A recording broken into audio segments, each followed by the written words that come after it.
তায়েফ সফরের এই পর্যায়ে আমরা হাজী সাহেবানদের নিয়ে যাচ্ছি তায়েফের ঐতিহাসিক আব্দুল্লাহ ইবনে আব্বাস রাদিয়াল্লাহু তাআলা আনহু মসজিদ এবং উনার কবর জিয়ারত করার জন্য। ঐতিহাসিক এই মসজিদটি মক্কা থেকে 90 কিলোমিটার দূরে তায়েফ শহরে অবস্থিত।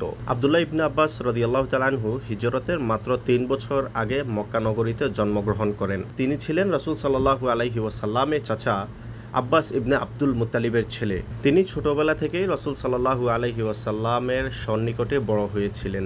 রাসূল সাল্লাল্লাহু আলাইহি ওয়াসাল্লাম ওনার জন্য বিশেষভাবে দোয়া করতেন। আল্লাহকে বলতেন, হে আল্লাহ, তুমি তাকে দ্বীনের গভীর জ্ঞান দান করো এবং তাকে কোরআনের জ্ঞান দান করো। আব্দুল্লাহ ইবনে আব্বাস রাদিয়াল্লাহু তাআলা আনহু কোরআনের তর্জমা করেছিলেন এবং কোরআন, হাদিস এবং ফিকহে ওনার ছিল গভীর জ্ঞান, যার কারণে ওনাকে উপাধি দেওয়া হয়েছিল হিব্রুল উম্মাহ বা উম্মার আলেম। রাসূল সাল্লাল্লাহু আলাইহি সাল্লামের ইন্তেকালের পরে জীবনের বড় অংশ তিনি কাটিয়ে দিয়েছিলেন মক্কায়। জীবনের শেষ পর্যায়ে তিনি অসুস্থ হয়ে পড়লে মক্কার রাজনৈতিক অবস্থা থেকে কিছুটা দূরে থাকার জন্য এবং সুস্থ থাকার জন্য তিনি মক্কা থেকে তায়েফ শহরে পাড়ি জমান। তায়েফ শহরেই তিনি জীবনের শেষ অংশটুকু কোরআনের প্রচার প্রসার এবং ইবাদত বন্দিগিতে কাটিয়ে দেন। 69 হিজরিতে তায়েফ শহরে আব্দুল্লাহ ইবনে আব্বাস রাদিয়াল্লাহু তাআলা আনহু ইন্তেকাল করেন।